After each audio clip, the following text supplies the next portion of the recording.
Welcome to the Short Rod Show, Season 2. You're talking with Ben. And you got Brett. We are so glad to be back, guys. Thanks for joining us. Hopefully this is popping up on your phone right about the time you're thinking about ice fishing. Oh, my gosh.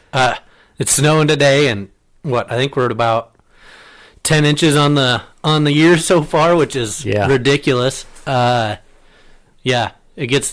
gets you pumped up for ice fishing. Yes, it does. We sure are excited. I know it's been a long summer.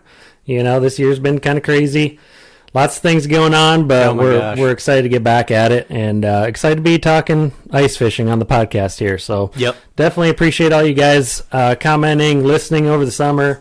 I mean, we did pretty good over the summer for not turning out much new content. Oh my gosh, in July, but what I've really enjoyed, especially as we've gotten closer to recording again, is just hearing from listeners like, hey, we're waiting for the next episode. When's season 2 starting? Yeah. Really enjoy what you're doing. What recommendations do you have for stuff? It's, fantastic. Yeah, everybody's pumped up, which is cool. Just to see the fan response from us. Yeah, you kind of don't blow your steam too early is what I'd say. Because we're still due for a warm-up. I'm sure here in November we'll catch a couple more days in the 50s. And you think, we got skim ice on some lakes, some small ponds, and then all of a sudden it'll be 50 and water will warm back up. But it'll happen. Yeah. It'll happen again. That's usually in Iowa here. We go through a pretty good roller coaster before it actually takes a dive and the ice sets in and stays in. That's the main thing too. Yeah. So it keeps teasing with us. Still won't get too excited until December, probably at least actually ice fishing. But here for the first episode, I think it's important we go back through and kind of reintroduce ourselves, kind of what we've been up to individually throughout the summer. Give us some updates, Ben. What's going on? Well, I'll go first then. I'm always ready for it. So basically, if you guys are just joining in for the first time, this is an all ice fishing podcast. We had one episode over the summer where we kind of gave some updates on our summer fishing exploits, but this podcast is for every kind of ice fisherman. And that's really what Brett and I started out with in mind when we started this. We didn't want to have a real top level podcast just for the pro guys. We didn't want to talk about all these crazy trips we go on and spending a ton of money on ice fishing. We want to talk about the common man, everyday average ice fisherman and our experience, being that person. Brett and I are both both dads now. We're married. We have full-time jobs. We go out and ice fish whenever we can, but we don't get to go on crazy blowout trips for the whole season. Our whole winter is not tied up ice fishing. So that's been really good so far. Like the people that have listened to our podcast run the gamut. We have the pro guys, we have the average guys, and a lot of new time, first time ice fishermen that listen to our show. So that's a little quick intro to the show. Do you want to add anything to that? I'd add a little bit to just kind of why we wanted to start what we were doing too. Is I just feel like unless you lived in Minnesota, Wisconsin, or Canada, or North Dakota, your ice fishing, I guess, questions or thoughts or chit-chat was pretty limited. So I hope this kind of helps some of those folks that might not live in the heartbeat of the ice belt, but you still get a month or month and a half each week, or each winter season to get out on the ice and enjoy the season. Because I think it definitely does fish a little different than you do when you get up there and you're talking northern Minnesota and you're trying to fish 3 feet of ice and you're starting to get oxygen level differences and you're fishing for totally different water, or you're fishing a totally different type of water system with natural lakes versus down around here you got a lot of dammed up man-made ponds and stuff that you're trying to fish. So I think there's definitely some key differences that are important for people to understand. Yeah, it's a different experience for sure. And Brett and I we both live in central Iowa here in Ankeny. It's a suburb north of Des Moines. Just a few miles. It's basically kind of the lower end of the ice belt, I would say. We're kind of on the line where, every year we usually can get out around here, but you go much further south and it's hit or miss. Yep. You still catch reliable ice, but you don't have to go more than maybe I'd say an hour south. And every once in a while you'll hit years where you don't have any ice. Yep, definitely. So I grew up over on the Mississippi, over in eastern Iowa. Was a somewhat avid fisherman. Didn't get into the ice fishing game until around the college years. It was something that it's really accessible to a lot of people. You can take it in whatever form you want. You don't have to have the newest, latest, and greatest, biggest gear set up to go out and enjoy yourself. So that's kind of where I started getting into ice fishing. Met Brett after college, summer fishing, and we were always the ones over in the corner talking about ice fishing. Oh, yeah. So it was only natural when we thought, hey, why don't we record what we're talking about? Because it's, number one, the feedback we've gotten, it's been informative, helpful, has gotten people to catch more fish, try new things, learn new terms, whatever. Number two, people think we're hilarious.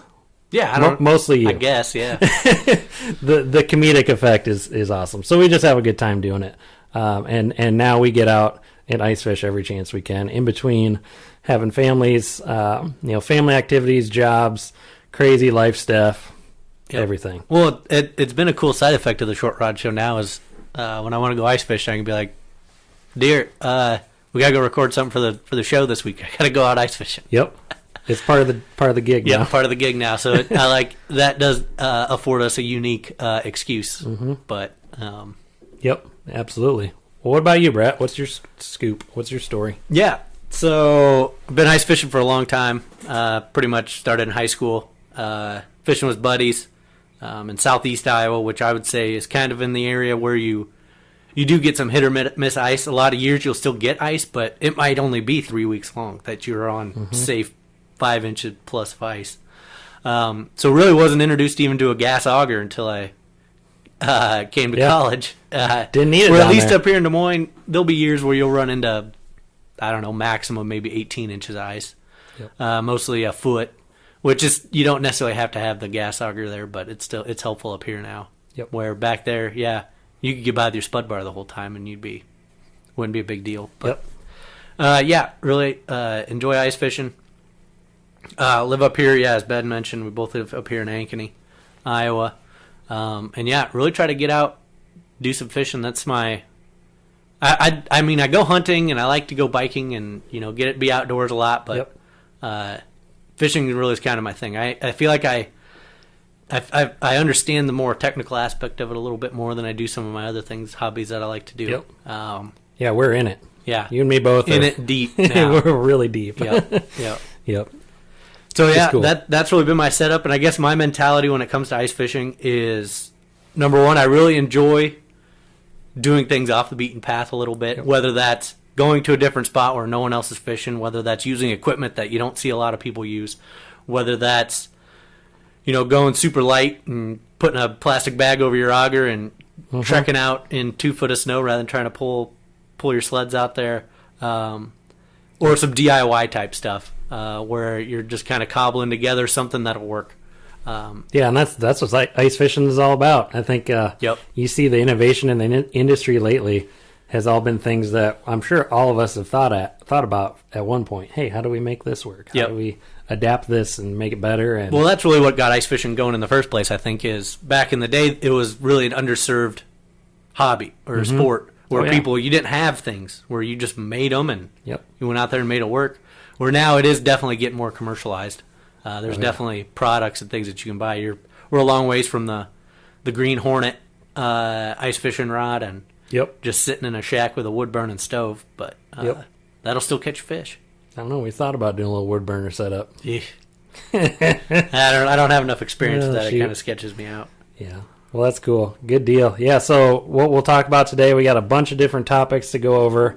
We usually talk for 40, 45 minutes, something like that. Catch you on your way to work. Have people listening to us all the time out on the ice. Yep. Just however you want to listen to it. All of our episodes are all over on iTunes, in the Apple Podcast platform, then all of the other Well, we got new ones. What'd you get signed up for? Amazon Music, right? Amazon, yeah. So Amazon, we're part of their pilot for the podcast platform on Amazon Music. Yep. And then also Pandora. So that should be coming out here Pandora, shortly. I forgot about that. I haven't got the email yet that we're on there. But. And then now we're also on YouTube, which if you're watching the video of this, you'll know we're on YouTube. Kind of excited about that. It's just a different platform. Same content, just... Yeah, and everybody knows YouTube. It's a big universal platform. Well, it's a lot easier to share across like Facebook and social media, because any device that somebody's using, they guaranteed already have the YouTube app because it comes with all your phones in the first place, I believe. Where like when we were just on Podbean, like people would click on the link we'd share and then it would ask somebody to download an app and yada, yada, yada. And I know there were a handful of folks that was definitely a barrier. Yeah. They just didn't really want to download another app was what they ran into. I don't blame them. So you can always go on our website, shortrodshow.com. You can click through all the links there if you want to listen to us on a web player, on your laptop, on your phone, whatever. And it's also a great way to get a hold of us. Yep, absolutely. We got our email address on there. Yep. Really this year we're trying to get more fan feedback and more fan interaction. That's been the coolest part about this is listening to everybody's stories and having people ask questions. So we'll try and do some fan questions every episode coming up here. So if you guys have something pressing you want to know, like, hey, Brett, why don't you run oil on your schoolies? Yep. That's something that why don't you? Something like that. That'd be a great question. Shoot us an email. You can send us, I think is it contact@shortrodshow.com? Yeah, contact. And that'll go to both of us. Yep. Then at that point. Yep. If you want to just talk to Brett, that's fine. I won't be too offended. Brett at Short Rod Show. 2 T's. Yep. And then Ben at shortrodshow.com. Yep. So feel free, shoot us an email.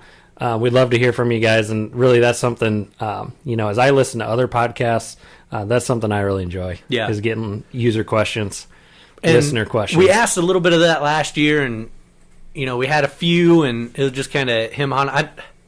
Last year I get the feeling we weren't quite ready for the success that we had. When we first started doing it, I was just like, I'd be pumped up. I was super stoked just to get our first 400 listeners. Yeah, 400 was like, there's at least 350 people we don't know that listen to exactly. Us. And, we had people messaging us, hey, if you're ever in this area, if you ever need a guest, if you need to do this and that. And I tried to get back with those folks, and really we just weren't ready. We weren't ready for it. It was a lot last year. We didn't know, but I think we have a better handle on it this year. Yep, we're excited about it. We really appreciate some of the folks that invited us out. Hey, if you ever find yourself in this area or something like that, stop by. We really just weren't ready for that last year, and we just didn't have time to get out and really do some traveling. Where this year, we plan to make a bit more of a concerted effort to, take on listener questions, have more of a platform for that segment within the show, and then also take on some opportunity to do some traveling. Yep, absolutely. That'll be great. So that's all coming up on this season of The Short Rod Show. Welcome back, everybody. Thanks for joining us through the break there. You got Ben and Brett here, and we're talking ice fishing today. Just having a good old time. Yeah, it's pretty early yet. I mean, I'd say we're still sitting at water temperatures at least mid to low 40s. It's been getting cold. It's they freezing went down at pretty night. quick, though. Yeah, it was a frosty morning yesterday when I got out into the timber. But yep. I think the bulk of this episode we're going to talk about new products. That's about a month ago. Everyone really started shelling out all their new stuff they have coming out, all the major brands, and then also I've started seeing some personal brand or personal products start people pumping them out with their 3D printers and that sort of stuff. That I think those are really bringing some innovation. Yeah, that's pretty cool. Those. And like every year, this year's been a little bit different because there are a few ice shows that are happening. Yep. But the St. Paul show is not happening. That's the big one. That's where you want to draw people in and showcase your product, roll out new products. That's where it happens. So a lot of places are doing it virtually. A lot of companies are rolling it out on Facebook or having a kind of a launch video, Facebook Live, whatever. So what would be, I'll throw you a little curveball here. All right. What are you most excited about this year? Name one product that you saw and you were fired up about. One product that I was the most fired up about is actually that poor man's shuttle that I sent you. Mm-hmm. So what it is, somebody, what is it? Bass Kang, I think, is the brand name, or the dude who puts up a Facebook page, and I would imagine has a 3D printer or something like that and does it. But what he did is he basically put together, think of like the Dave Gens blue box or whatever with the handle. It's got a little platform to mount your stuff onto. Yep. But then he also mounted the adapter for your drill batteries to go on the back. And that's something that I think that's the next natural progression. As everyone starts bringing out these batteries, ice fishing goes more electric powered rather than propane powered.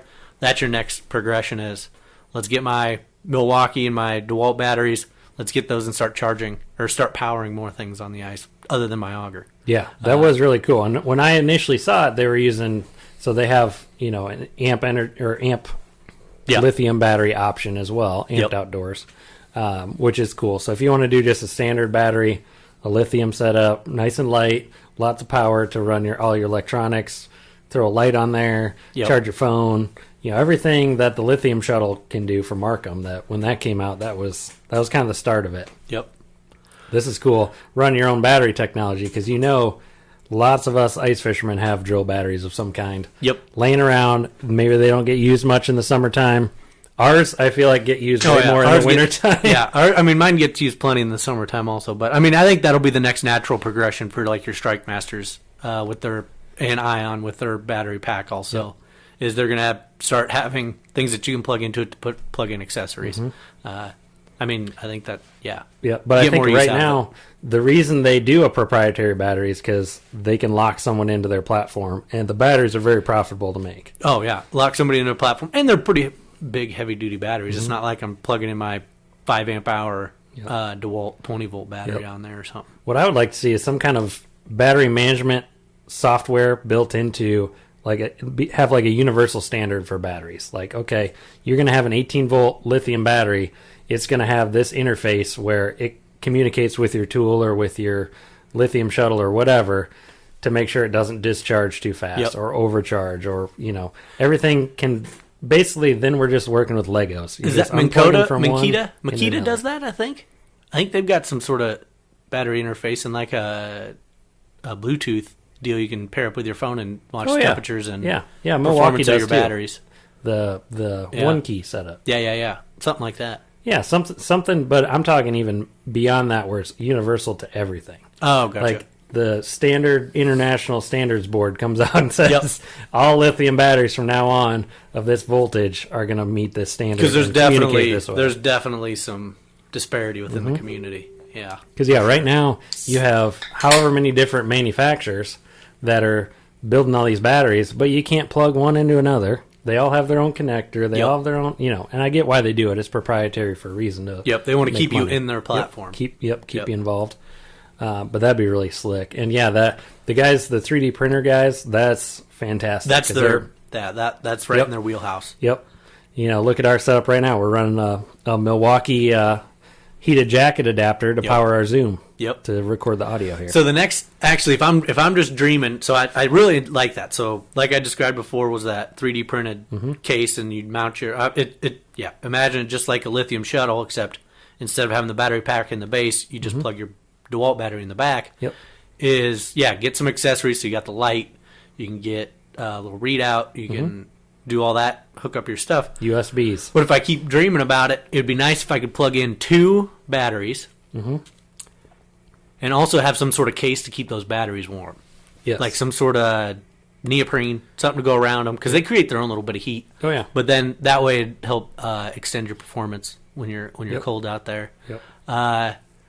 Some even if you throw a hand warmer in, a little insulated cooler kind of deal, little enclosed box. Something just to keep for battery management, because that's getting to be the point now is how do I keep these batteries 100% operational on an all-day trip? Yep. Or if I'm going out to camp at night, how do I keep these batteries warm enough to perform? Yep, absolutely. Yeah, that was really cool when you sent me that. Yeah, that thing's sweet. They don't have any prices yet. No, they're going to announce it can't be that expensive because there's no battery with it. It's just a shell. Yep. I'd be shocked if it was more than $50, but I've been shocked before. Yeah, you never know. We'll find out here November 1st. Definitely. That's see if we can cool. get him on the show, maybe. Yep. Maybe Bass King listens to us. Yeah, that'd be cool. If you're out there listening, I'll shoot him a message sometime this week. Send us a note. I'll shoot him an email. The other thing that came out, I guess something that I was really excited about and then I wasn't as excited about was the Markham MX series. So they were always touting, hey, we're going to have something to compete with the Helix, to some degree with the Garmin setups, something not the RT9. Yep. And that was kind of a flop on its own there. Yeah, but, you can buy one for $500 right now. Yeah. Brand new. Yep, just not the best kind of setup. So, yeah, not good. So the Markham series, the MX-7, is their kind of answer to the Helix deal, having some kind of setup with GPS-enabled, a wider display. You can preload maps in. You can Yep. have your flasher. You can have an open water unit as well. But their selling point is that, so where the Helix is focused first on open water, Yep. second on ice, where Markham's selling point is first on ice, second on open water, which it is obvious because it Yep. only comes with the... So I feel like they're already behind. We already know that. They're 3-4 years behind the Helixes, where they started getting really ice focused. Yeah. And like the G3 Helix series, that ridiculous flasher mode. I mean, they're good. They're good. Yeah. Yep. The Gen 1 Helix, that was Junk. It was so slow you couldn't... Not even close to being as responsive as a typical, LCD flasher or a mechanical flasher, whatever. Yeah, the lag was ridiculous. But they needed to do something. I mean, you can't blame them for getting in the game. They can probably update it throughout, the next couple and that's years. what they've done. Make it better. It's running Navionics apps or Navionics. Oh, you're talking maps. Markham, yeah, Markham. Yeah. For the base maps, Yeah. which you can't. Humminbird has a lock on the map market too. Yeah, that's what keeps Humminbird in it anymore. I feel like, because I think you get into the Garmins and the Lowrances, sonar wise, they're better. Yep. But what keeps Humminbird in the game is number one market share. They're freaking massive. Yep. And then number two, is the mapping. Yep. So that MX7 series, it's cool. The Markham also introduced their lithium setup. So they're actually... Well, back up a little bit. So maybe you were getting into it with the lithium part, but is that they're marketing this MX7 as ice ready, already powered with the lithium. Oh yeah, battery. Yep. So that's coming. Yeah, I got where everything else comes with a lead acid battery. Yeah, but you can still get it on the lithium shuttle. You can buy it on their standard can you shuttle. buy it on a lithium shuttle? Yep, with a standard size, lead acid looking lithium That'd battery. be like $1,000 setup probably with the the base shuttle. model's like $780, which that's the part that prices me out. Is that's just too expensive for being just follow up to Humminbird. Yep. Yeah, that's what your Helix is going to run you. Yep. The Helix 7. What do they call it? The all weather pack or the all weather pack, all season. Yep. Yeah, that's pretty cool. But they have a long way to go, I think, to catch up with Garmin. Yeah, for sure. They're the innovator in different kinds of sonar. Yeah, I mean it's completely different. Specifically for ice fishing, or easily adaptable to ice fishing. I don't know if they made live scope just for ice fishermen. Yep. But they adapted it like boom. It had. The application. It had to have been. Yep. First. You have a PVC pipe sticking down, your sonar looking out, and it's live. Well, I want to say, doing a little research into it, I think it was initially marketed toward bass fishermen, which obviously I think bass fishing is by far the largest market when it comes to fishing. Yep. But the application to ice fishing was just seamless. Yep. Boom. And perfect. Stick it right down the hole, because the problem with it on the boat is your boat's moving and then that's moving. And yeah, you're getting the wonky reading coming up and down. Yep. But yeah, so live scope Panoptics is still a game changer, and that's been out for 4 years. That's where I run into when you start talking about value versus cost. Is those that Panoptics, you're looking at about $1,500. In the live scope, you're looking at like $2,500, which is, man, that makes your butt clench a little bit. But when you're already talking about spending $700 or $800 on just regular sonar technology, with your dial still, to me it starts to be a little bit more. I'd start looking harder at that Panoptics than at that point. Plus, now we're already talking lithium power, but you have your drill battery adapters. You have your nice lithium batteries that can power a 7-inch display. For a day or more, running that high powered sonar. Where a couple of years ago, you're dragging out a trolling motor battery trying to power that. Yeah, you're dragging out a car battery. Yep. Or you see guys hard mounting it on their quads, with the trolling battery. Running the whole deal. So, what are you thinking about this year? They're really thinking hard about upgrading the. So you might upgrade the old 698. Upgrading the 698. Oh my gosh! And this was the struggle that I went through. Initially I was like, I'm just going to get one of those Helix units. And I'll get the side imaging unit to use on the boat, and then I'll just use it for ice fishing as well. But at that point, when I'm talking about buying a side imaging head unit and then retrofitting it for ice fishing, And I wanted a 7-inch display. I wasn't going to buy the Helix 5. I wanted the 7. I mean, I'm already talking like $1,000. Yep. So then I was like, well, shit. And then you start getting closer to that price range of just picking up Panoptics. Yep. So at this point, I'm waiting on Black Friday. There we go. Just to see what the deals are. If there's not a real substantial price difference, I'll probably just buy it anyways here pretty quick, just so I could get it out and try it. Get it all tuned in, set up. Yeah, and I'm gonna just get the regular Panoptics. The Live Scope's still priced out of my blood range. Man, never thought I'd see the day. That's cool. Will be by far the value of that one thing is probably more than the entire value of my entire other ice out fishing of the setup. Stone Age into the 21st century. Yeah. And I'm not saying you need it, but it'll be fun to have. And I think cool. the value. So this is just me convincing myself to it.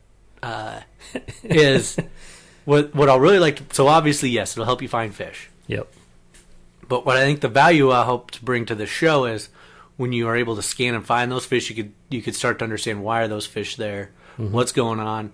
Yep. You can understand their movements a little better. Are they coming? What direction are they coming from, and where are they going? Yep. You can start to see a lot more about how is it reacting to your bait, and I think that'll just bring a lot more information to this program. Oh yeah, absolutely. I mean, we talk about just kind of getting by with what you have, and that's cool. But yeah, Brett and I have really, we've upgraded our game for the past basically every year. Well, really every year you upgrade something. Yep. So that's really cool to see. Yep. So at this point, looking at some Panoptics. What I would recommend if someone came to me and said, "Hey, I want to upgrade my electronics this year, but maybe the Panoptics is too expensive for me. But maybe I'm looking at a Helix or looking at that Markham LX or MX7." Is what I'd tell you is save your money this year and just buy it next year. Yep. Because it'll be a little bit cheaper next year, and you'll have whatever money you didn't spend this year, and then money that you were planning on spending next year. Yep, definitely. Some people don't have quite that self-control, I don't think. But yeah, it's hard when you see all your buddies out there in Panoptics and Live Scope. Yep. Just especially at tournaments. Well, because I hear some folks that run the Panoptics. What I've heard is that when you're fishing a heavily pressured kind of area, so like we're talking Big Creek, there's that roadbed that everybody sits up on and fishes. Well, from what I've heard in those types of situations is you'd be surprised how far those fish are still in the area, but you'd be surprised how they're relating to that structure. They're off that structure a little ways, and when they're off the structure, it's really tough to find them because then at that point they're kind of just roaming. Yep. And it doesn't you don't have a lot of direction on exactly what's going on out there. But I'm hoping picking up this Panoptics will help us clue in on some of that story. That'd be awesome. Yep. Good deal. Still plan on running the flasher mode a little bit once we're over them. Oh yeah, it comes with the regular bell. That's what I was wondering. It's got a regular down transducer, or you can flip it down and run it as a flasher. You can flip it down, but then it also comes with the regular flasher transducer. Cool. Okay. Awesome. Good deal. Boy, yeah, groundbreaking stuff. It's gonna hurt. Major announcement on season 2, episode 1. That credit card swipe's gonna suck. But we'll survive, I suppose. Yeah, that's cool. Not sponsored. Nothing. No. Yeah, we're just talking here about the different technologies and kind of calling it as we see it. Yeah, and I really enjoy that about our show. I'm not saying it wouldn't change, but at the moment we're not really actively pursuing trying to get sponsorships and trying to make money at this. I just enjoy doing it. Yep, we do. We just fund it out of our own pockets and have a good time. Yep. And now that we're kind of got the main setup of stuff, it's not really terribly expensive, just maintenance stuff. But that's good. Let's talk augers a little bit. Yep. So a couple, actually one new auger that I thought was kind of cool, and it goes along with our philosophy where we're trying to keep things light, keeping things mobile. I guess we're not, like you said, we're not running 3 feet of ice every year, so we're busting through maybe at most 18, 20 inches of ice at the end of the year. So lightweight, weight is number one. I'm considering augers. And so Strike Master came out with a 24-volt auger. Yeah. That's based off their 40-volt kind of platform. Yep. Exact same thing. It's just basically looks the same thing, just smaller. Lighter. So that's another battery kind of platform to mess with. Which I believe it's probably a direct response to the Ion G something. I don't know G2? I don't know off the top of my head the model, but they came out with the lightweight model the year before. Okay. So they're they're 1 year ahead of them, I think. But I think this is going after the K-Drill guys. But it's also got I'm sure they put the light flight on it. You can get it with a light flight. Oh, it doesn't come. No, it's a steel. It's a steel flight. So it's a direct trying to response to your drill type operations. Yep. Yeah. Yeah, and I guess it's cool to see that just to have more options. It's cheaper. I think it's $300. Yeah, I mean, unless if you're putting on the light flight or something like that and run it with a drill, that 24 volt option is cheaper. But I still, for what we do and how I operate, the extra few pounds I save from the light flight versus buying like a regular steel auger bit is not, that trade-off's not there, because I can buy the steel auger bit for $80 versus $200. Yeah, and if you guys didn't listen to the previous episodes, we talked at length about augers. But Brett and I both run basically the same setup with a DeWalt drill on a clam plate with an extension and a 7-inch Strike Master laser steel. And the extension is key. And not because we're going through thick ice, but it keeps you upright. Saves your back. Because before, I drill 50 holes before I'd even start checking holes. Everywhere we went. So yeah, it saves your back, saves your pulling out.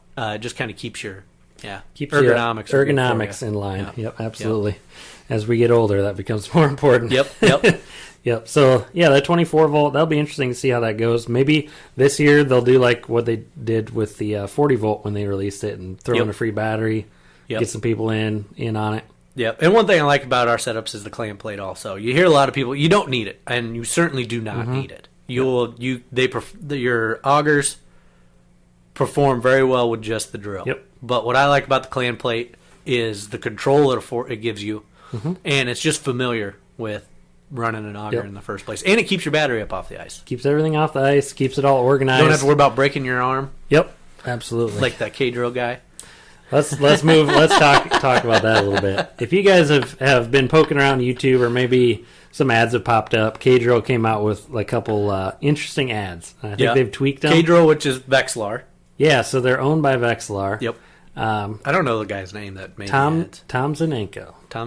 Okay. Has a few ads that came out that were basically just bashing on everybody else. Well, I wouldn't say he was bashing on him. I'd say he was just doing. He was really grabbing at straws to try to show the value of his versus the value of the others. You know, when you look at the grand scheme of augers, K-drill was the original, drill powered, lightweight, hole hopping type auger. Where that was 10 years ago that they came out, probably, maybe more. And so they're way behind, I guess, on the progression of. I don't know that there's a lot stuff. They haven't tweaked it. Yeah, I would love to see if they're going to come out with a tweak is to come out with a shaver blade head. See, and I think that's their biggest thing that they sell it on is those blades. That durability of the blades. They're not the fastest. If you're someone that just fishes 10 times a year, and you don't want to have to worry about maintenance, you don't have to worry about things like the K-drill is absolutely the way to go. Because you don't have to worry about maintenance with it. The worst thing that happens is if you drop it or something and the blade gets dinged, you could send the blades in. They got lifetime warranty. But it's just a little slower. It's a chipper style auger, which means that your blades have teeth rather than thinking like a shaver blade that you're shaving your face with, where it's straight. And it's got 2 blades on it, where some of the chipper blades I've seen only have 1 blade. Strike Master, I think, only have 1 blade, but. And then it's got some. Well, your buddy Tom had some sort of. He said something about the collar around the head. Yes. That prevented something. I didn't quite follow what he was talking about. Breaking your arm at the bottom of the hole. Jesus. So that's kind of the big uproar was that basically said any other auger you're gonna twist your arm off. It's not gonna work. It's hurt yourself. You're gonna slam your drill into your. So I don't know. Whatever. And I'm not bashing any of the products. I just think his video was... And unfortunately, it's been taken down now. They took it down after who knows what kind of... There's a remake of it that they put out, and if you haven't seen it, you can at least get a flavor, because there's still a lot of flavor from that, and his dog looked like he was about ready to get his nose chewed off from that auger. That dog was right in the whole time he was drilling that hole, I'm like, get that damn dog away from there. What are you doing? Whew. After he just said, these are high-speed... tool steel, dangerous blades. Yada, yada, yada. Oh, yeah. He just said stand away from it. I like to start it standing away and then move into it. Trying to be super safe. And then his dog's basically licking the bit as it's going down the hole. Oh, my gosh. And I'm just like, geez, guy. You can at least reshoot because it's all one shoot. It looks like you don't see any frames change. Yep. I'm like, you guys could have paused it and reshot that. Yeah. Surely there's someone in your company let's that is doing this editing that they could reshoot that. Yeah, that was very interesting. So, and then I don't know, one that may not be on the list, but the Vexilar 30, the FLX 30BB, came out this year. That's interesting. That's very interesting to see the comparison between that and the 28, which was already their flagship model. The 30 comes out with more what is it? More interference, more settings, more stuff to mess with. Yeah. Yep. And I don't know, coming from where I'm at with my 698, like separation does not make, and I could care less about target separation. I do. I mean, if it's on me, I'm just going to wait. And I got the indicator on the schoolie, so I know what's happening. See, I use the separation more for jig versus the bait on the jig. So I can see there's two individual lines on your flasher, and when one goes away, you just have a bare jig. That's what I use it for. But you have to get, we're talking half an inch, 3/4 of an inch kind of separation to be able to determine that under ideal conditions. Which I can see that on mine. It doesn't have the target separation, but your color will change. There you go. Yep. That's really what I use it for. I don't think, to pick out individual fish or, you just see fish down there. You're going to go after the most active one. I think Vexilar, when you're looking at that pure sonar technology like that, I think Vexilar's leading the way. But the problem is that pure sonar technology like that, where you're still running that dial, is kind of falling back. Yeah. Well, they are brushless, I believe. Yeah. Brushless motor, so it's a little bit quicker, faster, quieter, less power, whatever. Yeah, but when you're still talking about the price points, they're asking for those things. Yeah, they're almost $800. Oh man! And then so that broadband setting is the additional frequencies of the sonar. So you get a wider beam or a narrower beam. Can't say it. But we're still talking between like 7.5 degrees up to like 15. 18, something like that. Yeah, it's not a 16, huge maybe. Difference between any of the other sonar modes that you'd have. So no, really for me, the sticking point with that technology and that what's going on there is, I'm fine with them. I think they're great products, but that price point for where the price point's at and what else is on the market, I don't. That to me, those don't just line up. Yep. Now, if it was a cheaper option, if there was an FL8 and it was only $100, $150. Yep. Boom. I'd be like, you know what? Just starting out, go get that. Because that's a heck of a good unit. Yep. And it's really going to get you into it. Where they're still asking like $200 or $300 for that shit. They're still $279, I think, is their price dang point. Yep. What other products? Did we cover it? Other than that, there's just some anniversary edition hubs and stuff. I am pumped. Talk about the clam. I'm pumped about Dave this Gens edition. Dave Gens edition. If I was in the market for a new shack, I would buy the heck out of that thing. Lipstick on a pig. Oh, I love it. I just like the history of it and the nostalgia part of Dave Gens. Oh, yeah, those original shacks are sweet looking. Yep. And then when they bring that and they just really all they did was just bring back the canvas is all they changed with that shack. Yeah, but aren't they like white and red? Yeah, they're white and red. Where before it was whatever clam blue, but blue. Yeah. It's not like I don't think there's anything else in the shack that's different than their normal. I think it's Nanook. I think that's how they pronounce their model name. Mm-hmm. But yeah, I'm all on board on that, man. I think that's sweet. I'm not going to get one obviously because I have a shack that's only 2 years old. But. I know you're telling me you're pointing people to them. Yeah. Go get the. Is it 30th or 40th? 40th anniversary. 40th. Get the 40th Dave Gens anniversary. Edition. Dave Gens clam. Yeah, that would be sweet. Jeez. Yeah, otherwise, a few minor things to some shacks with, colors. What Eskimo came out with one. They've got some sort of edition also that's plaid. Red and black plaid color. The plaid flannel. Yeah. It's made out of real flannel shirt material. That sort of deal, but gimmicky stuff. But for the most part this year, there's a few things that are coming out that'll be that are natural progressions, but this year, anyways, I don't feel that there's any real game changer. Well, so this morning, actually, I pulled out my Markham camera, the Recon 5 Plus. Last year, I thought it was dead. I remember distinctly using it. Does it work? It works now. Really? So I charged it up. It took a whole day to charge, which is not normal. Yeah, something wonky's going on, obviously. But some battery issues, whatever. But yeah, it ran, so we'll see how that goes this year. There's a couple cheaper Chinese options that I might try this year if that dies. Well, if I just got the to have Panoptics, we'll be fine. We don't need it. I do like having a camera, though. There's something to be said about actually seeing, okay, we got bluegills. A bluegill, this is a northern, this is a bass. There's a stick here. Yeah, we're looking at sticks. This is a big school of catfish, whatever. It is cool to see. That was the one time that I thought it was sweet having that camera and sending it down there when we were on all those cats on Rock Creek. Rock Creek, that's right.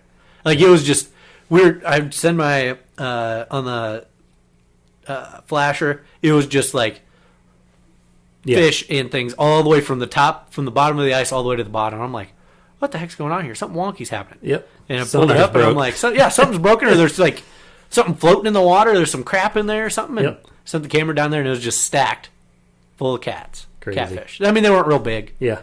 It was really cool to see. 12 to 15 inches. But. Yep. That was cool to see. So, yeah, we'll try to mark them out this year again, and if it dies, it dies. But yeah, that was pretty neat. So, cool. Sweet. Well, Brett and I, we have some news. We're going to be trying to travel around a little bit more this year, kind of like what we talked about before. But we're looking for the top best destination to go ice fishing. All right, for within our radius here. We're talking 6 hours of the Des Moines area. Well, I'm not saying it's got to be a best destination. I'd just like to, if there's a viewer out there that thinks they got a nice early ice fishing spot. So what we're looking for is somewhere in first 2 to 3 weeks of December. So a week before Christmas, something like that. From December 1 to about a week before Christmas, somewhere in that range. Would like to go travel out, get a listener maybe on the podcast, do some ice fishing for a week, maybe a Saturday. If you have any news or any thoughts. I know we had quite a few people chime in last year on, hey, you guys should come out. If you get a chance, let me know, that sort of deal. But, this year we've really blocked out some time. And we can make it work this year. Like you said, we're going to do better at meeting our fans. We want to get out and talk with people and just keep honing our skills and learning more. And we're certainly not going to give away your spot, obviously. I mean, we might say what direction or what city we're in, but that'd be about it. Yeah, we don't give away our spot, so we won't give away anybody else's. Yeah, I'm pretty pumped for that. Yeah, like Ben said, we'd like to keep within about 6 hours of Des Moines. I wouldn't be afraid to go a little bit further, but... so if you think you got some decent ice, because we really don't, and that's really what I wanted to do was, last year we had a bunch of people chime in and say, hey, we'll come up if you got some time or whatever, and we just weren't ready for it. We didn't plan that out, no. Didn't have anything planned out. Generally here, I mean, we'll get ice maybe the middle of December, like on the best year ever. Yeah. Then otherwise it's end of December. For our case, I think it'd be fun to get out on an early ice trip before we have ice. Is what I'd really like to do. So sometime in that time frame, probably shoot for a weekend. If you think you've got some ice, got a decent spot. Absolutely. Got a voice for internet radio. We'll have to interview you. Shoot us a message. Pretty hard just to make sure you're the type of person that we want to have on here. Very discerning. But if you guys have any comments on that, let us know. Suggestions, shoot us a note. Tag us on Facebook. Go on the Short Rod Show, hunt us down and find us that way. But and then for the rest of the season, we're gonna try recording on YouTube here. Have some video along with it. You guys kind of get to see how we interact on a typical episode. Brett and I sit across from each other and just chat, have a beer, and hash it out. It'll be fun. I think it'll be fun once we get out on the ice, taking the camera with us, and maybe we'll try to do a few YouTube just edition type stuff rather than podcast things. And we have a couple projects in mind this year. So I got some parts for my shelter we want to get put on. We'll be unveiling that this year. We got a few things coming up here for our pre-ice season. Specials. Awesome. Cool. Got anything else, Brett, before we wrap it up?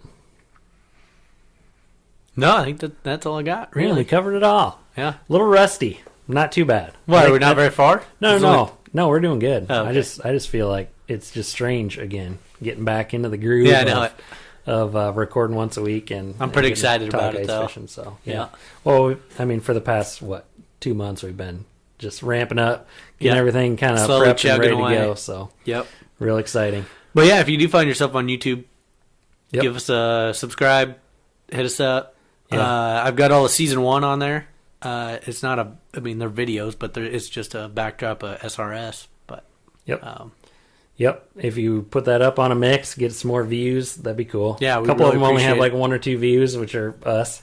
Yeah, well, I didn't really share a bunch of it because we'd already shared a lot of our season 1 stuff, so it was just rewind stuff. But this episode will push her out a little harder. Yep, that'll be cool. So yeah, we're excited for season 2 of the Short Rod Show. Like I said, stay interacting with us, guys. Shoot us notes on Facebook, through email.